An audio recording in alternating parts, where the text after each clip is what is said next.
Hello students, welcome to chemistry class. આજે આપણે coordination compound પ્રકરણ આગળ વધારીશું. લાસ્ટ લેક્ચરની અંદર તમે અહીંયા સુધી લખેલું હશે વર્નર્સ થિયરી, વર્નરનો સિદ્ધાંત. તમારી એનસીઆરટી જે છે બુક, એનસીઆરટીની અંદર અહીંથી તમારું ચેપ્ટર સ્ટાર્ટ થતું હશે. વર્નરના એકોર્ડિંગ બે પ્રકારની સંયોજકતા હોય છે, એટલે કે વેલેન્સી હોય છે. એક તો હોય છે પ્રાથમિક સંયોજકતા અને બીજી હોય છે દ્વિતીય સંયોજકતા. જેમાં પ્રાથમિક સંયોજકતા જે સીએમએ ઉપર વીજભાર હોય છે, જે આપણે કોઓર્ડિનેશન કમ્પાઉન્ડ એટલે કે સંકીર્ણ સંયોજન જેમ કે K4 FeCN6 આવો કોઓર્ડિનેશન કમ્પાઉન્ડ હોય તો સીએમએ એટલે કે Fe ઉપર જે વીજભાર હોય છે એ એની પ્રાથમિક સંયોજકતા કહેવામાં આવે છે. એને એની પ્રાઇમરી, જેમ કે આની ઉપર +2 આવશે તો એની પ્રાઇમરી સંયોજકતા થઈ. સેકન્ડરી સંયોજકતા તો કે એની સીએમએ સાથે જોડાયેલા લિગેન્ડની સંખ્યા, જેમ કે આની સીએમએ છે તમારો, આની સાથે કેટલા લિગેન્ડ જોડાયેલા છે તો કે 6 જોડાયેલા છે. તો એ 6 શું છે તો કે એની દ્વિતીય સંયોજકતા કહેવામાં આવે છે.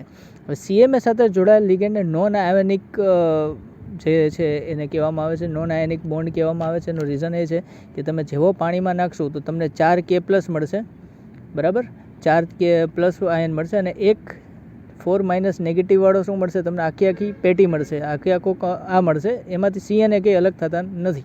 અલગ માત્ર શું થાય, K4 અને પોટેશિયમ અલગ થાય ને આખું તમારું કમ્પાઉન્ડનું પેટી જે છે, કાઉન્સમાં રખેલું જે બ્રેકેટ છે આખું અલગ થશે. ટોટલ તમને 5 આયન મળશે, 4K પોઝિટિવના મળશે અને એક જે છે તમને આખું પેટી મળશે.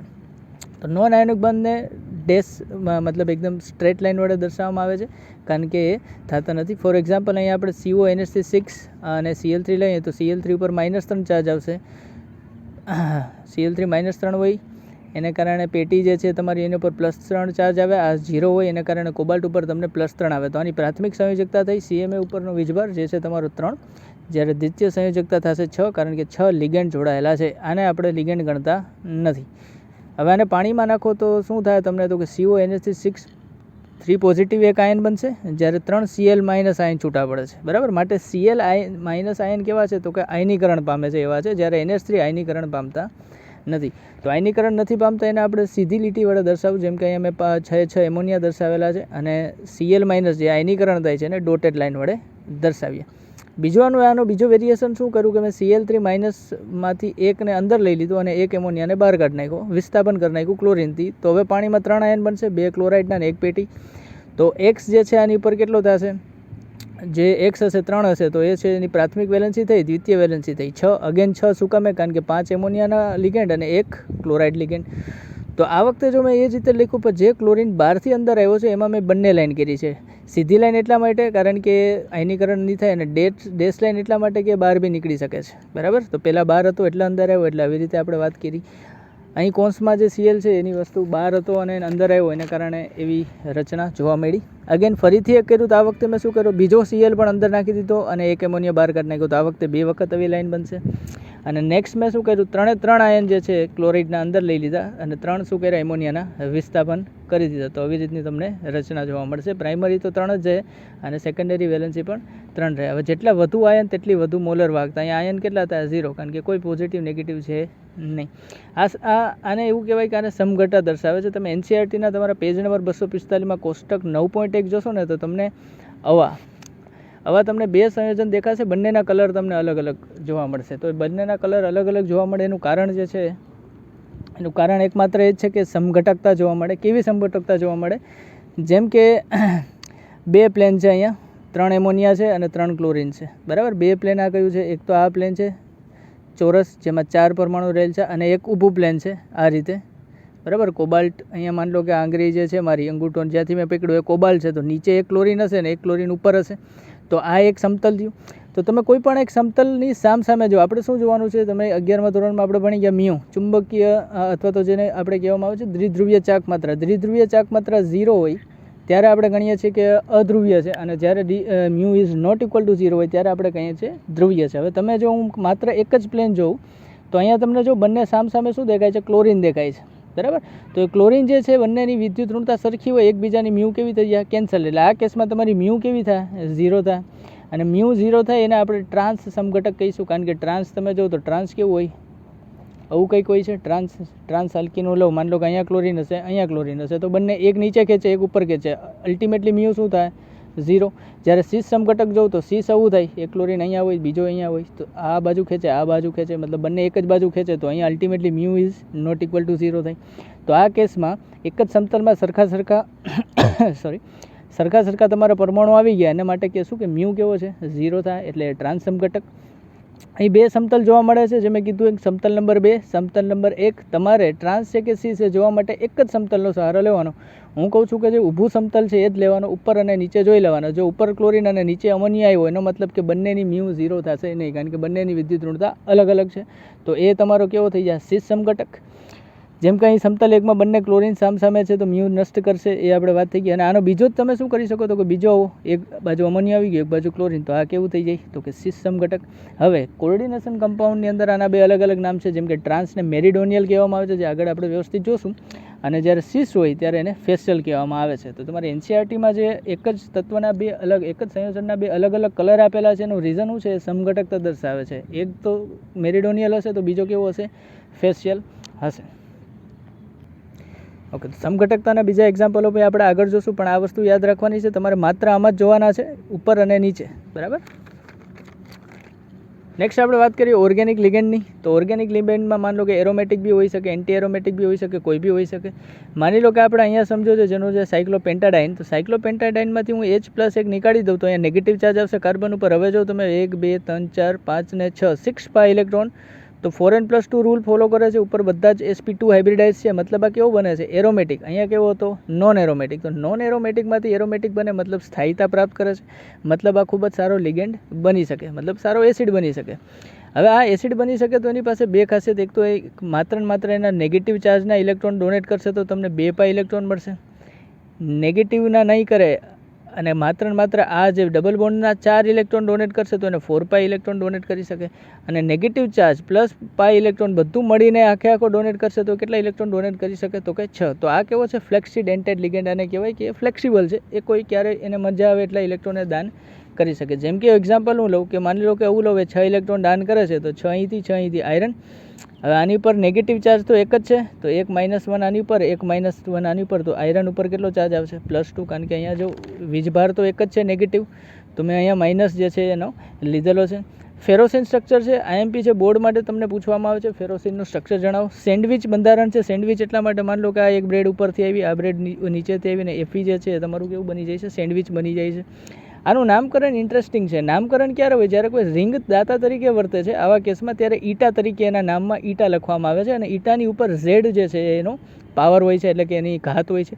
ઝેડ કંઈ નથી હોતું, ઇલેક્ટ્રોનની સંખ્યા, અથવા તો હું એમ જ કહીશ કે આ બધું તમે છોડો, ઇલેક્ટ્રોનની પણ નંબર ઓફ ડોનેટિંગ કાર્બન તમારે ગણવાના હોય છે. કેટલા કાર્બન ડોનેટ કરે છે આની અંદર, તો તમે જોઈ શકો છો કેટલા 1 2 3 4 અને 5 કાર્બન છે. બરાબર, કાર્બન ડોનેટિંગ સાઇટ આપણે ગણવાની. તો આનું નામ શું કરી, પહેલાં તો 2 રિંગ છે એટલા માટે હું લખીશ 20. બરાબર, ઉપરથી ઈટા 2 રિંગ છે એટલા માટે 20 એટલા માટે લખ્યું છે, કારણ કે આ અગેન ઓર્ગેનિકવાળાનો રૂલ ફોલો કરે કે આનું હું નામ લખવા જઈશ તો આમાં નંબર તો આવવાનો જ છે. તો એટલા માટે અહીંયા 2 રિંગનો 20. પછી ઈટાની ઉપર 5 ઘાત શું કામ, કારણ કે 5 કાર્બનવાળી રિંગ છે. અને પછી તો સાયક્લોપેન્ટાડાઇલ, આયરનનો વીજભાર 2. તો આ રીતનું નામ લખવામાં આવે છે. બીજો એક્ઝામ્પલ છે, અહીંયા ક્રોમિયમ લીધો છે, તો 2 રિંગ અગેન 20, ઈટાની 6 ઘાત, કારણ કે બેન્ઝીન છે. હવે બેન્ઝીન ઉપર કોઈ વીજભાર નથી, બરાબર, એટલે ક્રોમિયમનો ઓક્સિડેશન આંક 0. બરાબર, તો જરાક એક વખત આવું જોઈ લેજો. નેક્સ્ટ આવે છે CO. આ છે કોબાલ્ટ છે, આ બરાબર કોબાલ્ટ, અને આ છે કાર્બન મોનોઓક્સાઇડ. બરાબર, આને ડબલ કરી દો તો CO2, એટલે કે 2 કોબાલ્ટના અને CO8 થાય, તો આનું બંધારણ કંઈક આવું થાય છે. બરાબર છે, આનું બંધારણ કંઈક આવું તમને જોવા મળશે. આના EN રૂલ જે છે, EN રૂલ વિશે આપણે આની વાત કરીએ તો આ કોબાલ્ટ જે છે એ કેટલા ઇલેક્ટ્રોન ધરાવતો હશે. પહેલાં તો કાર્બન મોનોક્સાઇડ છે, કેવો લિગેન્ડ છે, તો કે ન્યુટ્રલ લિગેન્ડ છે. ન્યુટ્રલ લિગેન્ડ એટલે આના ઉપર ચાર્જ કેટલો હશે, 0. આની ઉપર ચાર્જ 0 હોય એનો મતલબ કે આની પાસે ઇલેક્ટ્રોન કેટલા હશે, તો કે 27 ઇલેક્ટ્રોન હશે. બરાબર, હવે 27 ઇલેક્ટ્રોન છે તો આ કેટલા દાન કરતો હશે, તો કે આ 2 દાન કરતો હશે, આ પણ 2, આ પણ 2. આ બંનેમાં બ્રિજ તરીકે કામ કરે છે, તો 1 ઇલેક્ટ્રોન આ દાન કરશે, આ પણ બંનેમાંથી બીજનું કામ કરે છે, 1 ઇલેક્ટ્રોન અહીંથી આવશે. અને કોબાલ્ટ વચ્ચે જે બનશે 1 ઇલેક્ટ્રોન અહીંથી બી આવશે. તો 2 ને 2 4 ને 2 6 7 8 અને 9 ઇલેક્ટ્રોન આવે છે. તો 27 + 9 તમારા ઇલેક્ટ્રોનની સંખ્યા થાય 36. તો 36 ઇલેક્ટ્રોન છે, મતલબ આ EN રૂલ ફોલો કરે છે. નેક્સ્ટ ઇમ્પોર્ટન્ટ છે વીબીટી થિયરી, વેલેન્સ બેન્ડ થિયરી. તો વેલેન્સ બેન્ડ થિયરી કરતાં આપણે એની અંદર ડીપમાં જવા કરતાં આપણે CFT કંઈક શું કહે છે. CFTનો મતલબ થાય છે crystal field theory. Crystal field theory તમને શું કહે છે તો કે લિગેન્ડ જે છે એના 3 પ્રકાર હોય છે. એક તો પ્રબળ લિગેન્ડ હોય છે. પ્રબળ લિગેન્ડનો મતલબ એ ખૂબ જ સારો ઇલેક્ટ્રોન ડોનર હોય કે પોતાના ઇલેક્ટ્રોનની જે પેર છે આરામથી દાન કરે. બીજો હોય છે એવરેજ. એવરેજનો મતલબ સરેરાશ ઇલેક્ટ્રોન દાતા છે. અમુક કેસમાં એ પ્રબળ બી બની શકે, અમુક કેસમાં એ નિર્બળ બી બની શકે. જ્યારે લાસ્ટ કેસ છે એ છે વીક લિગેન્ડનો, એને નિર્બળ કહેવામાં આવે છે. એ નિર્બળ ઇલેક્ટ્રોન દાતા હોય, મતલબ આરામથી એ દાન કરે, એટલો બધો કંઈ ઇફેક્ટ તમને આપતો નથી. પ્રબળ ઇલેક્ટ્રોન જે છે હંમેશા અયુગ્મિત ઇલેક્ટ્રોનને યુગ્મિત કરે છે, અથવા તો તમે કહી શકો છો ઇલેક્ટ્રોનની ફેર ગોઠવણી કરે છે. શું કહેવાય શકાય? ફેર ગોઠવણી પણ કરે છે. કોણ? સ્ટ્રોંગ. સ્ટ્રોંગનો મતલબ જ થાય પ્રબળ છે એ બધું ફેરવી નાખશે. એક્ઝામ્પલ તરીકે કાર્બન મોનોક્સાઇડ અને સાયનાઇડ જે છે એ તમારા, અથવા તો સાઇનો અથવા તો સાયનાઇડો, એ તમારા કેવા છે? પ્રબળ લિગેન્ડ. યાદ રાખજો, કાર્બન જે દાતા હોય ને ઇલેક્ટ્રોનનો, કાર્બનવાળા લિગેન્ડ હંમેશા પ્રબળ હોય છે, બરાબર. કારણ કે કાર્બન જે છે, હવે યાદ કરો, જેની ઇલેક્ટ્રોન નેગેટિવિટી ઓછી એ પોતાના લોન પેર આરામથી અથવા તો ઇલેક્ટ્રોન આરામથી દાન કરે. તો ઓક્સિજન ઇલેક્ટ્રોન વિદ્યુત ઋણતા સૌથી વધુ હોય છે, એનાથી ઓછી નાઇટ્રોજનની, સૌથી ઓછી કાર્બનની. તો કાર્બન જેના ઉપર ચાર્જ હોય અથવા તો કાર્બન જે ઇલેક્ટ્રોન ડેટા હોય, દાતા હોય છે, સોરી, એ હંમેશા પ્રબળ લિગેન્ડ તરીકે તમને જોવા મળશે. એવરેજ એટલે કે નિર્બળ અને પ્રબળ. IMP ફોર્સ જેઈ, કારણ કે આમાંથી ઘણા બધા પ્રશ્ન પૂછાય, કારણ કે ક્યારે નિર્બળ ગણવો, ક્યારે પ્રબળ ગણવો, એના ક્વેશ્ચનો થતા હોય છે, આપણે જોશું. તો ઘણા બધા છે આની અંદર, એ તમારે યાદ રાખવાના છે. આ એવા છે કે અમુક કેસમાં તમને પ્રબળ તરીકે બી કામ આપશે, અમુક કેસમાં તમને નિર્બળ તરીકે. અને નિર્બળની વાત કરીએ તો હેલોજન આખો નિર્બળ છે, સલ્ફાઇડ છે, બરાબર, SCN- છે, એ બધા લગભગ નિર્બળ તરીકે તમને જોવા મળે છે. ક્યારેક અયુગ્મિત ઇલેક્ટ્રોનને, ક્યારેય અયુગ્મિત ઇલેક્ટ્રોનને યુગ્મિત કરશે નહીં. મતલબ કે ક્યારેય ફેર ગોઠવણી કરશે નહીં, બરાબર. જેવું છે એવું રહે, જ્યાં ખાલી હશે ત્યાં ઇલેક્ટ્રોન ગોઠવાઈ જશે, કોઈ પણ પ્રકારની મગજમારી કરશે નહીં. એક્ઝામ્પલ જોઈએ, K4FeCN6-. તો મારા ખ્યાલથી તમને સેન્ટ્રલ એટમ CMA ઉપર રહેલો વીજભાર ગણતા તો દરેકને આવડી જ ગયો હશે, બરાબર. કઈ રીતે ગણવાનો? અહીંયા X આને માની લેવાનો, બરાબર. આ પોટેશિયમ ઉપર +1 વીજભાર હોય, 4 પોટેશિયમ છે, એટલે આની પર કેટલો વીજભાર આવશે? +4. આની પર +4 આવે તો આખી પેટી ઉપર -4 આવે, બરાબર. CN જે છે એની ઉપર, એક CN ઉપર -1 ચાર્જ હોય છે, એવા 6 છે તો -6. તો અહીંયા આવશે તમારો -6 અને સામે આવે છે -4. તો X તમારો કેટલો થાય? +2 તમારો જોવા મળશે, X, બરાબર. એટલા માટે જ્યારે આ ચેપ્ટર શરૂ કરતાં પહેલાં મેં ડી વિભાગના તત્વો સળલાવ્યા. એનું રીઝન જ એ છે કે ડી વિભાગમાં તમને 21 થી 30 પરમાણુ ક્રમાંકવાળા તત્વો હોય, જેમાં કે કોબાલ્ટ, ક્રોમિયમ અને આયરન મસ્ટઅપ હોય છે. તો એની પ્રોપર્ટીઝ, એના ઓક્સિડેશન સ્ટેટ, એની ઇલેક્ટ્રોન રચના તમને વ્યવસ્થિત આવડી જાય, એના માટે ડી વિભાગના તત્વો ખૂબ જ જરૂરી છે કરવું આના માટે.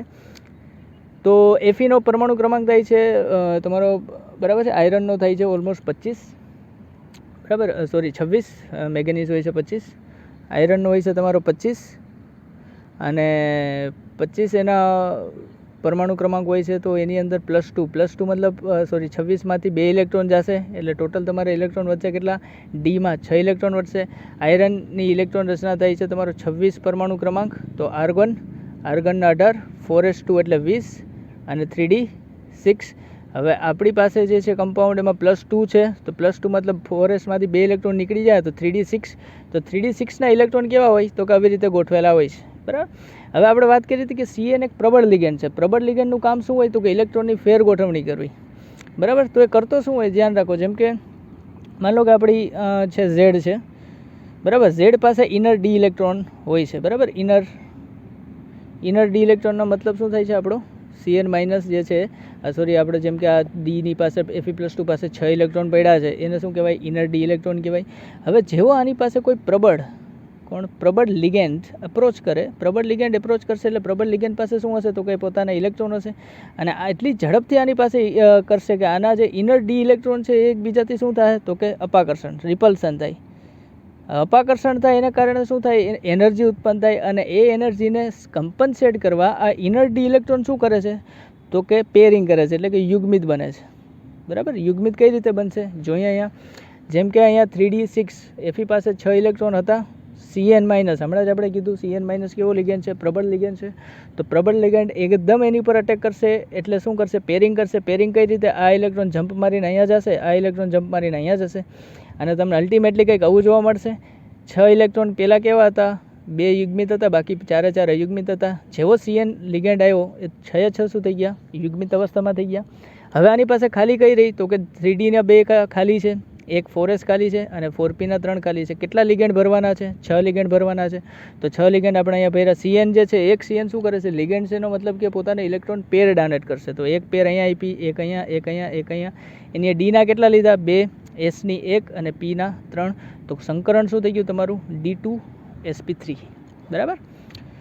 બસ તો આ રીતના તમને અલગ અલગ પૂછવામાં આવે. જેમ કે નેક્સ્ટ એક્ઝામ્પલ આપણે જોઈએ તો નેક્સ્ટ એક્ઝામ્પલ જે છે આપણું એ છે, આ પેજનું કંઈ કામ નથી.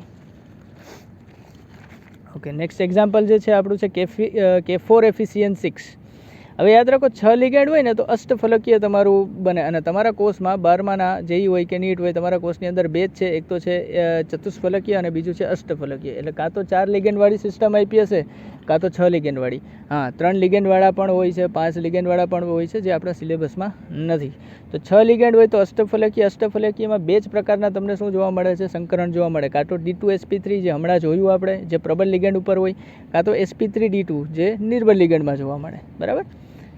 તો જોઈએ અહીંયા ચુંબકીય ચાક માત્ર શોધવાનું સૂત્ર છે √n+2.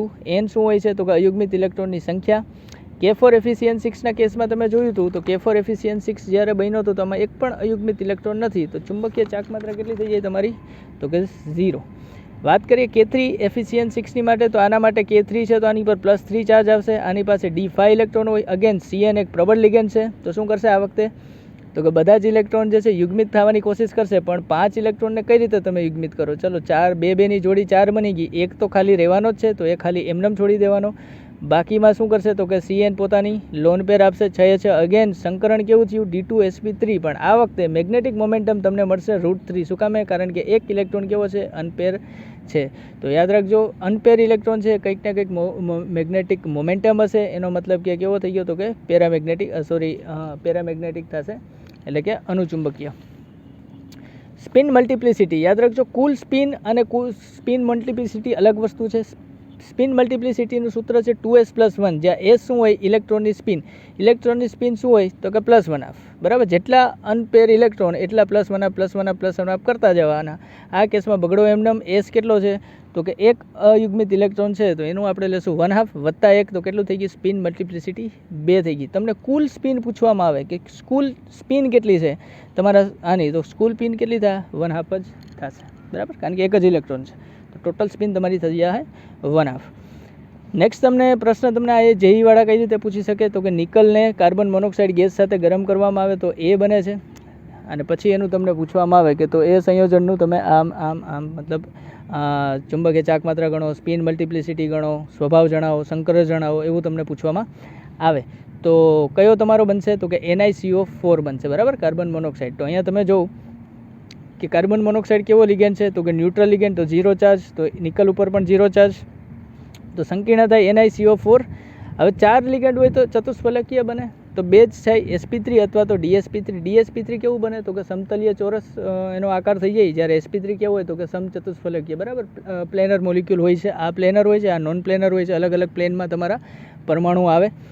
તો અગેન તમને ખબર પડી ગઈ, જ્યારે 4 લિગેન્ડ હોય ત્યારે તમારે આ જ 2 સંકરણો મગજમાં રાખવાના, કાં તો sp3 કાં તો dsp3. અને dsp2 થાય, સોરી અહીંયા dsp3 નહીં થઈ. અને જો તમારે 6 લિગેન્ડ હોય તો D2sp3 અથવા તો sp3d2. હવે કેમ કે અહીંયા કાર્બન મોનોક્સાઇડ છે એની પણ હમણાં વાત થઈ કે પ્રબળ લિગેન્ડ છે તો અયુગ્મિત ઇલેક્ટ્રોનને યુગ્મિત કરે. નિકલ ઉપર 0 ચાર્જ મતલબ 28 ઇલેક્ટ્રોન કઈ રીતે ભરાયેલા હોય? 4sમાં 2 હોય, આર્ગનના 18, 20 એ થયા. અને 3D કક્ષકની અંદર 8 ઇલેક્ટ્રોન બીજા હોય છે. તો 8 ઇલેક્ટ્રોન તમે જોઈ શકો છો આવી રીતે ભરાયેલા હોય. 1, 2, 3, 4, 5, 6, 7 અને 8. 2 અયુગ્મિત હોય. તો હવે શું થાય છે કે ફેર ગોઠવણી કરે છે. તો 4sના ઇલેક્ટ્રોન જે છે એક ઇલેક્ટ્રોન આમાં જશે અને બીજો ઇલેક્ટ્રોન આમાં જશે. અને એવી રીતે 3D કક્ષક તમારી આખી ભરાઈ જશે. 8 ઇલેક્ટ્રોનની 3D કક્ષક તમારી 10 ઇલેક્ટ્રોન ભરાઈ જશે. હવે બાકીના જે રહ્યા એની અંદર કોણ છે? તો કે કાર્બન મોનોક્સાઇડ પોતાના લોન પેર અથવા તો પોતાના ઇલેક્ટ્રોન યુગ્મ ડોનેટ કરશે. તો 4s ખાલી છે તો sમાં જશે. અને p બાકીની 4p ખાલી હતી તો 3 એમાં. તો ટોટલ તમારું સંકરણ આવ્યું છે sp3 સંકરણ. બરાબર. ચુંબકીય ચાક માત્ર 0 થાય કારણ કે કોઈ પણ અયુગ્મિત ઇલેક્ટ્રોન નથી. સ્પિન મલ્ટિપ્લિસિટી કેટલી થાય તો કે 1 થાય. યાદ રાખજો આ 0 છે તો 2 × 0 0 + 1 નો 1 આવશે. તો જ્યારે અયુગ્મિત ઇલેક્ટ્રોન એક પણ ના હોય તો સ્પિન મલ્ટિપ્લિસિટી કેટલી થાય તમારી 1. હા, કુલ સ્પિન 0 થઈ શકે. સ્વભાવ પ્રતિચુંબકીય કારણ કે કોઈ પણ પ્રકારનો ઇલેક્ટ્રોન અયુગ્મિત ઇલેક્ટ્રોન જોવા મળતો નથી. નેક્સ્ટ તમે વાત કરો તો અગેન તમારો કોમ્પ્લેક્સ જે છે K2NiCl4. તો નિકલ જે છે K2NiCl4 માં આની ઉપર +2 હોય તો ડબ્બા ઉપર જે છે તમારું ચાર્જ થાય, ડબ્બા ઉપર -2 તો -2 ચાર્જ આવે. આની ઉપર જે છે -4 આ બાજુ થાય એટલે નિકલ ઉપર તમારો વીજભાર આવે છે +2. Cl- એક નિર્બળ લિગેન્ડ છે, એનો મતલબ કે યુગ્મિત કરશે નહીં. યુગ્મિત નહીં કરે એનો મતલબ કે Ni+2 માં D8 હશે, S તો 0 જ હશે, તો આવા ઇલેક્ટ્રોન હશે તો આમને આમ જ હશે, કોઈ પણ પ્રકારનો આની અંદર ફેરફાર થશે નહીં. 3D આમનામ Sની ખાલી હતી ને આ એક આપશે લોન પેર Cl, એક P3 માં, તો ટોટલ તમારું સંકરણ થાય sp3. 2 યુગ્મિત ઇલેક્ટ્રોન છે તો બોહર મેગ્નેટોન તમારો આવશે. ચુંબકીય ચાક માત્રા આવશે તમારી √8. સ્પિન જે છે, સ્પિન અહીંયા કુલ સ્પિન નહીં, સ્પિન મલ્ટિપ્લિસિટી તમારી થાય 3. કયા ફોર્મ્યુલા ઉપર 2s + 1 ના આધારે. અને ચાહે અનુચુંબકીય. અગેન અનુચુંબક એટલા માટે કારણ કે સંયોજનમાં તમારે 2 અયુગ્મિત ઇલેક્ટ્રોન હાજર છે. નેક્સ્ટ કેસ જોઈએ તો નિકલ DMg ટ્વાઇસ. DMg ઉપર એક જ માઇનસ ચાર્જ હોય છે. લાસ્ટ ટાઈમ આપણે વાત થઈ ગઈ કારણ કે એક જ હાઇડ્રોજન જે છે આયોનાઇઝ થાય છે. આવા 2 છે એટલા માટે -2. અગેન નિકલ ઉપર +2 લાલ રંગનું સંયોજન છે. બીજા મેં અહીંયા એક્ઝામ્પલ આપ્યા છે જે સંયોજનો લાલ કલર ધરાવતા હોય. Pb3O4 છે, Hgi2 છે, Cu2O છે, બરાબર. Pb3O તો યાદ રાખજો સિંદૂરનું ફોર્મ્યુલા છે. સિંદૂર જે વાપરવામાં આવે છે મંદિરમાં એ જગ્યાએ. અહીં DMg એ Ni+2 માટે પ્રબળ લિગેન્ડનું કામ કરે છે. તો પ્રબળ લિગેન્ડ છે DMg તો શું કરશે? ફેર ગોઠવણી. 8 ઇલેક્ટ્રોન આવી રીતે હતા તો આ બંને ભેગા થઈ જાય તો શું સંકરણ મળશે તમને? DsP2. અહીં DMg જે છે તમને એમ થાય કે સાહેબ અહીંયા 2 જ હતા અને 4 કઈ રીતે ડોનેટ કર્યા, તો તમે ભૂલી ના જાઓ DMg એ દ્વિદંતીય લિગેન્ડ છે. દ્વિદંતીય લિગેન્ડનો મતલબ શું થાય તો કે એક લિગેન્ડ 2 વખત ડોનેટ કરશે. મતલબ એક DMg કેટલા ઇલેક્ટ્રોન પેર ડોનેટ કરે? 2. તો એવા 2 DMg 4 ઇલેક્ટ્રોન પેર ડોનેટ કરશે તો એક D માં જશે, એક S માં જશે અને બાકીની 2 P માં જશે. તો DsP2 સંકરણ આવ્યું, બરાબર છે. મેગ્નેટિક મોમેન્ટ ને એ બધી વસ્તુ તમે હવે આનાથી આરામથી જોઈ શકો છો. નેક્સ્ટ આવે છે HgCO HCN4, બરાબર. HgCO એટલે કે આ કોબાલ્ટ. HCN4 માં જો CMA નાનો હોય તો HCN એક જ સમતલમાં રહેતો નથી. હવે CMA જે છે ને બલ્કી છે. બલ્કીનો મતલબ થાય કે મોટો લિગેન્ડ છે, બરાબર. મોટો લિગેન્ડ હોય અને તમારો CMA અવળો હોય તો લિગેન્ડ કઈ રીતે જોડાય? આવી રીતે પ્લેનની બહાર નીકળી જશે, બરાબર. જ્યારે માની લો કે તમારી પાસે ખૂબ જ મોટો તમારો CMA હોય, લિગેન્ડ નાનો હોય તો લિગેન્ડ આવી રીતે રહેશે, તો મતલબ કે સમતલની અંદર જ જશે. હવે નાનો CMA એટલે કોણ? તો કે કોબાલ્ટ, નિકલ અને ક્રોમિયમ. હવે કોબાલ્ટ, નિકલ અને ક્રોમિયમ સાથે જ્યારે SCN જોડાયેલો હોય અથવા તો બલ્કી લિગેન્ડ જોડાયેલો હોય ત્યારે એ કેવો હશે તો કે સમતલમાં નથી રહેતો. સમતલમાં નથી રહેતો. પેલી વસ્તુ સમજો કે 4 લિગેન્ડ છે. 4 લિગેન્ડ હોય તો 2 જ તમારા સંકરણ સંભાવે, sp3 અથવા તો આપણે હમણાં લાસ્ટમાં જોયું એ વાળું આ રહ્યું DsP2, બરાબર. 2 જ તમારા સંકરણ સંભાવે, DsP2 અથવા તો sp2. હવે sp3 કેવું છે તો કે સમચતુષ્ફલકીય. જે કેવું છે તો કે સમતલમાં ના રહી, એની અંદર જે છે સમતલો બહાર જાય. જ્યારે આ કેવું છે તો કે સમતલીય છે, સમતલીય સમચોરસ છે. તો હવે આજે અન્ય જ કહી દીધું કે કોબાલ્ટ, નિકલ કે ક્રોમિયમ મારે HCN આ રહે તો સમતલમાં તો એ રહેતો નથી, તો એક જ સંભાવના રહી. કયું રહે? તમારું sp3. અને જો CMA મોટા કદનો હોય, આ વેરી ઇમ્પોર્ટન્ટ છે, આ તમારે થંબ રૂલ બનાવીને યાદ રાખવાનો છે. જો CMA મોટા કદનો હોય તો 5D અને 4D સિરીઝના તત્વો તમારા, ઉદાહરણ તરીકે પ્લેટિનમ, પેલેડિયમ, રોહોડિયમ, તો કોઈ પણ લિગેન્ડ હોય